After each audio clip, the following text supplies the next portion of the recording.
Hi everyone, it's Bianca from Finance Fundamentals and I'm here with a health economist. If you'd like to introduce yourself. Okay, good morning everyone. My name is Fern Terris-Prestholt. I'm a professor of Health Economics at London School of Hygiene and Tropical Medicine and currently working as a health economist at UNAIDS, which is the United Nations HIV and AIDS program in Geneva.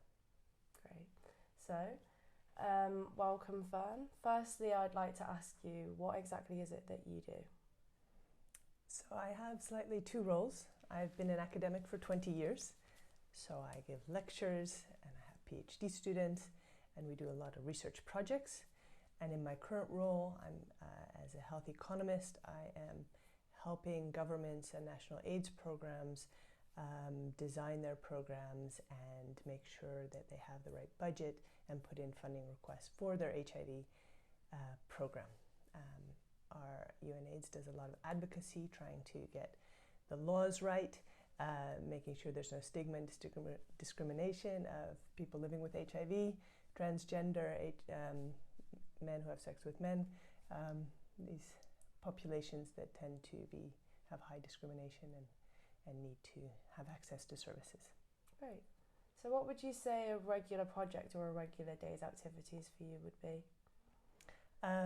So it depends on what time, which project, where I am. In times where there is no corona, we travel a lot. We go to countries, we visit projects. The kind of bread and butter of my work is seeing how much programs are costing. And that sounds really boring, but actually the great thing about that is you get to go to all these places where as a tourist you'd never get to go. Some are depressing, but often they're really exciting. So they're doing outreach programs with youth and or transgender men who are at very high risk of acquiring HIV. And I get to watch the interventions. I get to ask all kinds of questions of how do you do this? Why do you do it this way? And in the meantime, I take notes about what are they using, how much time are they spending, and then we get an estimate of how much that costs, and our colleagues will do trials to see how much effect that has on reducing HIV incidence, so preventing people from getting HIV, and then together we can then decide. So economics is really about resource allocation. So we want to know how much are you spending for how much effect.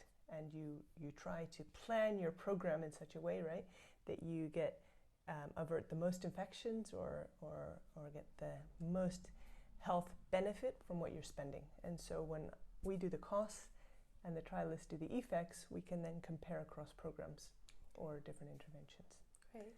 So you said that you mentioned that you travelled a lot. Would you say that that's your favourite part of the profession, or is there anything else that you like doing? I love the travel, but the reason I love the travel is working with people. Okay. And so the thing that really gives me energy in my work is working with young health economists, mentoring them where they have big aspirations but don't know how to achieve them. So it's really great. They're my second family of children, and so you see them coming in, and when you've finished with them after 4 or 5 years of working together and they are the senior health economist in their country, then I feel really proud. Yeah. Yeah. So you clearly love the field of medical economics, but is there any other field of economics that you ever want to go into? So I've wanted to do this from when I was about 14. Oh wow. I didn't know about public health at that time, but I did know that I really wanted to work on health and in countries that had less than we have. So I've always been looking for a career in that way, and I found Health Economist was an ideal way, because a lot of economics is very controversial. There's a lot of politics in economics, and you often don't know which one is actually you're doing the right thing. Food aid, are you knocking out local producers? And so a lot of economics is very controversial, and you just don't always know if you're getting it right. but I thought health is pretty uncontroversial. And preventing a child from dying, preventing syphilis or treating syphilis in mothers is saving the baby's life. And that's pretty uncontroversial. So as politics is so complicated as is economics, I thought I like to be on safe ground. And there's still lots of controversial areas, but it felt like to me that I was probably in a fairly good area. Great. So one final question. If anyone wanted to get into your profession, what would you recommend them to do? Well, I think when you want to get into health economics, it can be quite intimidating. But actually, people in the field are very open to talking to young people, mentoring them, and just emailing. If you find an article in the peer-reviewed literature that you find exciting and you think, oh, this is what I'd love to be doing when I grow up, or out in the field, just email the authors, and they'll probably respond to you, and they'll probably talk to you and take time, because we all have big egos and we like to be flattered that someone has actually read what we've done, and we're most of the time we're very happy to open the doors Great. to young people. And if you don't do that, it's very hard to get in with just a CV often. Great. So that is all for today. Thank you very much, Fern, for joining us, and thank you for watching Finance Fundamentals.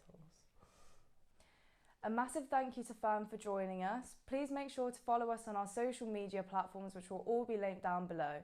If you have any questions or you'd like to discuss your field of work with us, please email us at hello@financefundamentals.org. Thank you so much for watching, and we hope to see you again soon.